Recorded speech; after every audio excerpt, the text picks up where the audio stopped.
পটুয়াখালীর ৩ নং ধুলিয়া ইউনিয়নের ৫ নং ওয়ার্ড মধ্য ঘুর চাকাঠি এলাকার ৫ শতাধিক মানুষের একমাত্র চলাচলের রাস্তা উন্মুক্তকরণের দাবিতে মানববন্ধন অনুষ্ঠিত হয়েছে। শুক্রবার ২৫শে এপ্রিল সকাল ১০:৩০টায় এলাকাবাসী ও ছাত্রছাত্রীদের উদ্যোগে মানববন্ধনের আয়োজন করা হয়।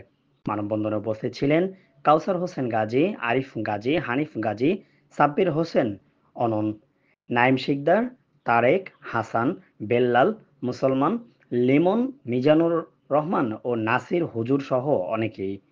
এলাকাবাসীর অভিযোগ, শাহ আলম পান্না, সেলিনা বেগম ও সালাম নামের কয়েকজন ব্যক্তি উদ্দেশ্যপ্রণোদিতভাবে রাস্তা বন্ধ করে রেখেছেন, যা এলাকার মানুষের চলাচলে চরম ভোগান্তির কারণ হয়ে দাঁড়িয়েছে। মানববন্ধন থেকে দ্রুত রাস্তা উন্মুক্তকরণের দাবি জানানো হয়। Infinity TV news, news desk.